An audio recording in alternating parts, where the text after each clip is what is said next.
Hello, this is the Boys Don't Knit podcast. My name is John, and this is probably like take 17 I've done so far. Um, but right now I don't want to do my editing, so we're just going to try to get one clear shot with this. But to all the people who are just joining in for the first time, this is these are my videos that I do about my knitting, crochet, sewing, weaving, spinning, general like fiber arts and textile crafts. I haven't done embroidery in a while, but that's something I would like to get into in some time in the future. And I might, on occasion, show you some cookies that I might make. I might save one or two or try to film around my cookie schedule, just so I can show you one or two of those. I mean, I was like, would I want to show my cookie stuff in my knitting podcast? I'm like, who's going to say no to seeing cookies? But anyways, and if you are a returning viewer, thank you for coming by and watching another episode. I normally like to do this with what I finished, what I'm working on, what I plan on working on, and then my blabbling if I have any left, if I haven't gone off topic too much towards the end of the episode. So, to start things off,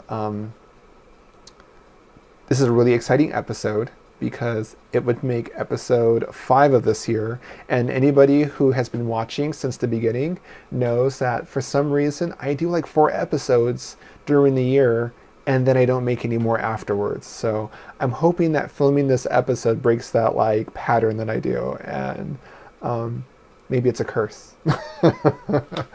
Maybe I broke a mirror. Oh, you know what? I probably did break a mirror at work. A lot of things break when you're doing restocking at a craft store. But I will start off with my latest finished project. So this is a full-on knitted project, not just yarn. But this is the simple Fair Isle hat. I won a kit which included the yarn and the pattern at Yana's Needlepoint. She had a yarn tasting event with Cascade Yarns. So for those of you who haven't been to a yarn tasting or have been interested in it and heard about at your local yarn store, they normally don't have them at big box stores like Michael's, Joann's, and Hobby Lobby. But what they are is they usually have a representative from a yarn manufacturer or yarn dyer. They invite people to come in to test out their yarns. Normally it's new yarns and the unpopular yarns. This way people can see, like, you know, maybe it doesn't feel right when it's in a skein, but, you know, as you're knitting with it, it looks great and it feels better on your hands. And just to get people more familiar with what's new that's come out. So this is... And it was really cool because not a lot of people went to it for some reason. Normally her events are pretty packed, but this one, if you went to it, you won something. So I was I was really excited when I won because normally I don't ever win anything. And they had pulled my name, and I had the option between 2 kits because that's all they were able. They couldn't find the kits, and they pulled out 2 for me that they had laying around, and they said which one. One of them was blue, which is what I had originally grabbed, but then I stopped her from putting away the bag, and I put it back in and grabbed the purple one. And they were like, was there something wrong with the blue one? But at the time, it was a chunkier weight, and I had been knitting with nothing but bulky or worsted. And I had a few blue projects that I had just finished. So I hadn't worked with purple. So I thought, you know what? That would be interesting, a change of pace. And plus it was Fair Isle. It was 2 yarns. It was this and the purple. So I chose this one. As nice as the simple Fair Isle pattern was, excuse me, I just finished a really big dinner. So my mom went to the casino and she brought home like a ton of food because they always give her free food. But the original pattern was nice, but I really didn't feel like it was going to be something that I was going to be looking forward to wearing. So I changed it up. I found a Halloween pattern, and all I had to do was just, I think the original Fair Isle pattern repeat was 18 stitches, and I just needed it to fit something that was divisible by 120. So I think I just added 2 stitches to the pattern. And yeah, this was the final outcome. So as you can see, there are bats at the bottom, skulls or necks, then it's pitchforks and cats, and then it's pumpkins on top. So I was really happy with the way that it came out. And I kept the brim, the overall structure of the hat, and the top decrease. And the top decrease, while doing it, I realized that I had never done a Fair Isle decrease, ever. Because I was getting really frustrated during the process. I was like, oh my god, like, normally I'm really good with double pointed needles, but for some reason I just felt so frustrated and I couldn't control my tension. And that's when I had realized that I had never done a Fair Isle decrease before. So, but I'm really happy with the way that it came out, and I can't wait to wear it when it's not 100 degrees every single day like it's been for the past 3 days. I woke up this morning and stepped outside of my house at like 6:30 a.m. and it was already hot. I'm like, no, I'm not ready for this. We've been really spoiled the past month. It's normally by May, it's already getting super hot, but it was actually pretty chill throughout May and through the early part of June. And now that it's mid-June, it's already 100 degrees, and I'm like, it's only going to get hotter from here. I wish I had knitted with more cotton. You know, I don't have anything that's made out of cotton, so I can't really wear anything right now. Which explains why I'm going to be, well, I mean, there's, for those of you who follow me on Instagram, and I'm Mr. Crafty Pants on Instagram, if you'd like to follow me, you'll see me post like progressives of things like this, and be able to keep up with me more often when I'm not making videos. But my Instagram is Mr. Crafty Pants. And I recently got my haircut yesterday. I styled it differently. There's 2 ways I could style it. I could either wear it down like this and kind of come over to the side, or I can wear it kind of up, almost faux mohawky, a little bit of Bart Simpson styled. They're both really fun ways to wear them, so I'm really happy with the hairstylist I have. I loved my old hairstylist. Unfortunately, she doesn't do Friday appointments, and Friday just seems to be the only day I can ever get my hair cut. So I will be going to Alex from now on. And plus it's nice because my friend Chris works at that same hair salon, so now I get to see Chris whenever I'm over there. Next finished project is this is a skein of yarn that I spun. It has grays, like reds, kind of maroon, and then like this like lime green color. I'm really happy with the way that it came out. I chain plied it so the colors stay really true. They don't get muddled up together. Something like this you would have to, well, I guess you don't have to. I guess there's other ways you can ply it, but for being a beginner, I would suggest when you have colors that are this contrasting, if you really like the way that the colors originally look, it's probably best to chain ply them, so this way the colors stay true. And probably going to make a hat out of them. So this was dyed by Knitted Wit. I was really worried with the way some of the grays were coming out because they were looking kind of like a gross caca color, but when it was plied, it came out super beautiful. Not trying to toot my own horn, but I'm really proud of the way this one came out, and I'm just cannot wait to knit with this one. This is the one that I bought at, I think, Wild Fiber in LA when I was down there taking a test. It was a cool yarn shop. I think I had made the last video or the video before that, I think I talked about the yarn shop and how I wasn't really too comfortable when I was in there, but you know what? I was obviously, I don't know, like I said, I think there was other things going on with me that day, so I'm pretty sure it's a really great yarn shop, and if you are in the LA area, I would suggest going to Wild Fiber Yarn Shop. Then I think those are it for my completed projects. Oh, and because I have a new podcasting friend, well, I mean, I think we've been chatting since like 2 videos ago, so it's been a while. We are going to be doing a swap, which involves me getting my sewing area together. So I recently did that, and now I can sew again, which I'm glad. I'm glad we did this swap idea, because now I am I'm getting back into sewing because of it. This was a project I had been sitting for about it's been close to a year. No, it's 6 months. 6 months. I started this project for a Christmas gift that never happened, I think. Maybe it was last year's, her birthday. I don't know. I don't remember.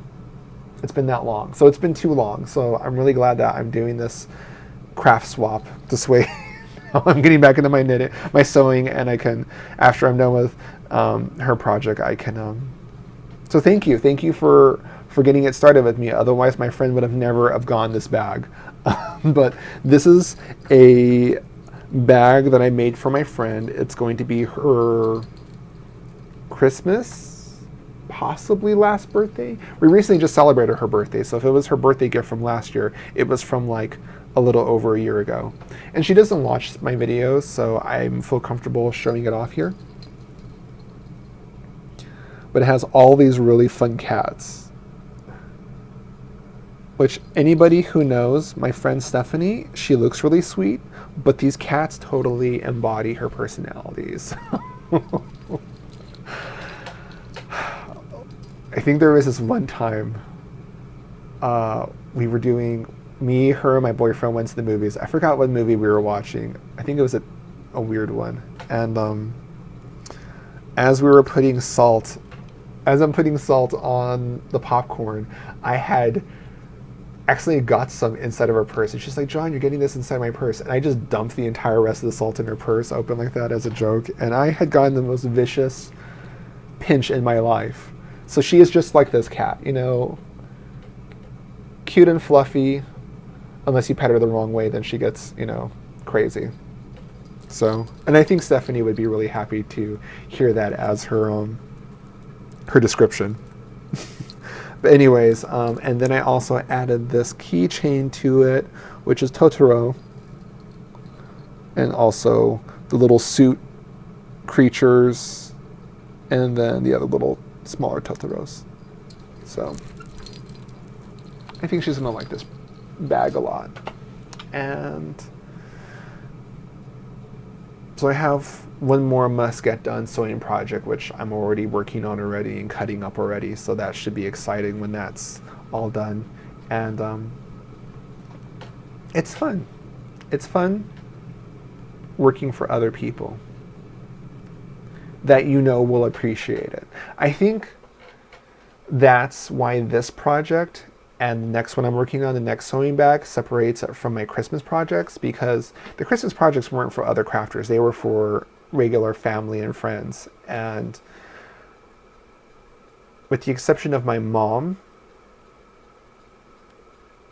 I'm not sure if the other non-crafters are going to appreciate it as much as these other crafting people do. Because like my friend Stephanie, she's not like super crafty, but she knows, like, well, she does some knitting, so she knows, she has an idea of what goes into a project that you make for another person.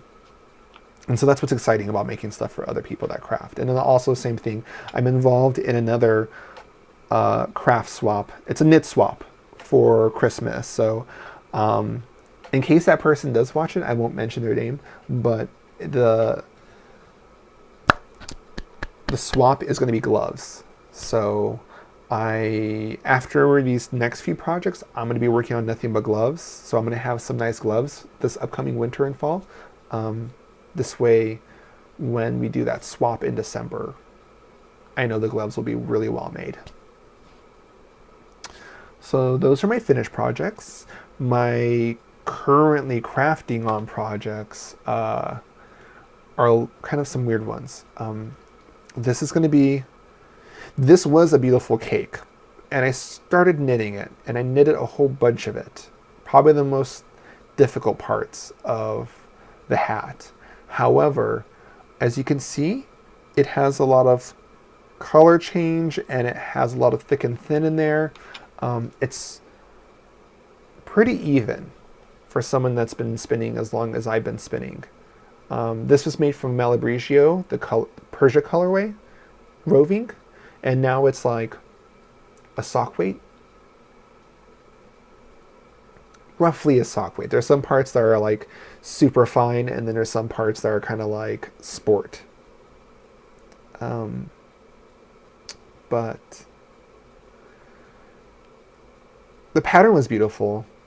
There was a mistake on the pattern that was driving me crazy though. Like I was there just like, what did I do wrong? Is this my fault? It was essentially me on my last like shift at work. I was just there like, oh, this is my fault, and going out of my mind. And I had to tell him, eventually had to realize that it wasn't my fault. That was in both situations. But in the pattern, it said there was like 100, you had to cast on 126. And somehow you were supposed to end with like 140.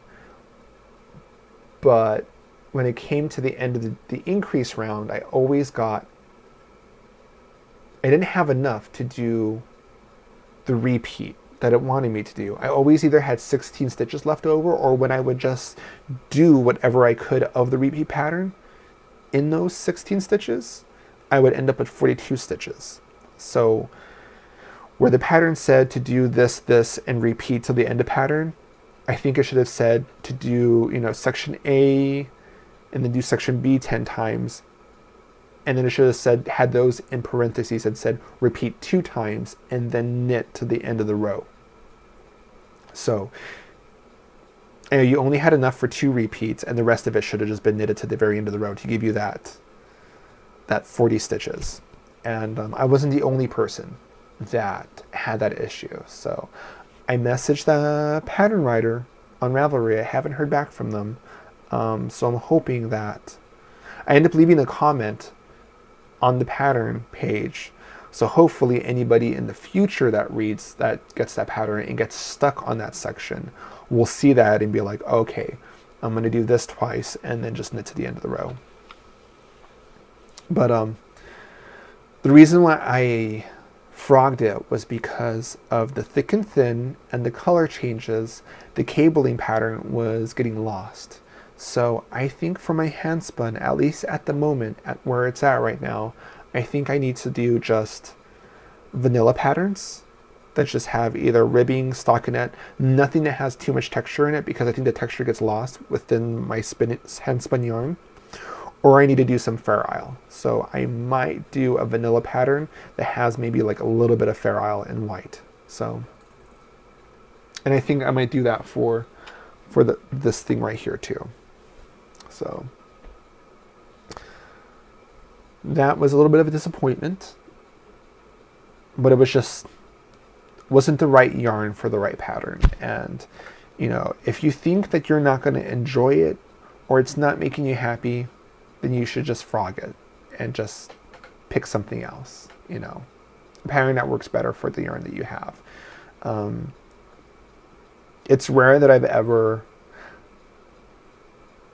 most of the time I'm pretty good with my gut feeling. Like if I'm halfway through a project and I realize, you know what, I'm not liking the way this is looking, regardless if I finish it or not, I'm not happy with it. It's different with spinning, but with knitting, all the projects that I don't wear to this day are projects that I wasn't happy halfway through with it, but I decided, oh, well, we'll just knit it up and see if it grows on me. If you're not happy with it, just frog it and pick another project for it, especially if the yarn's beautiful. The next ones I'm kind of having a similar issue with. So I like the hat. I like the color. However, I feel like it's a little bit, I don't know. It looks, it could be a little bit smaller. That is my issue with this hat. I would like for it to be a little bit more snug, and it's not. And I don't know, I feel like this is something that you could probably just buy at a store. And I kind of like something that looks a little bit more unique. So I think what I'm going to do is, originally I have bought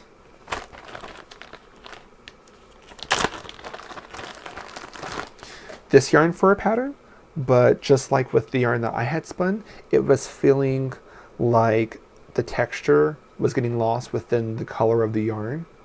So I decided I'm going to do something feral with this. So this is Madeline Tosh Vintage in the Steam Age colorway. So it has like purples, blues, and some grays. I am going to do a feral in this white. But what I have left over from that project, I'm going to frog this and do a feral with this. I think the white will stand out against this. So this has like grays, blacks, and it has like rainbow speckles. So those are my future projects that I have planned. And that's pretty much it. That's what I've been up to. Work has had me exhausted, like just super exhausted, where on my days off I just look at the ceiling, and I've been finding it hard to get motivated, which makes me wonder if maybe my current job isn't the job for me. Maybe I need to look into other options, which I have mentioned to my managers, so my managers do know that I have applied at a few other places that are unretail related. So it's not so much my job currently, it's just retail in general. I'm not sure if that's the road for me in life. And so I'm looking at other possibilities, thinking about maybe going back to school, so we'll see. And other than that, just trying to focus on me and what I like to do, and spending time with the boyfriend and the dogs. So my dad just recently came out of retirement, so I know the dogs haven't been having as much people time as they're used to, because when my dad was retired for that short amount of time, they were used to my dad always being outside, and I think I can kind of see that they're not getting that type of attention like they used to. But if you have any questions about anything I've talked about, feel free to leave it in the comments. You can direct message me. You can find me on Ravelry, Ravelry as John-Fidel R. That's JOHNFIDEL R. And you can find me on Instagram as Mr. Crafty Pants. So that's all one word, Mr. Crafty Pants. And I will be leaving pretty much links to the yarn and the patterns and everything I've been working on in the show notes, in the description. So thank you for spending some time with me today, and I look forward to seeing you next time. Have a great day.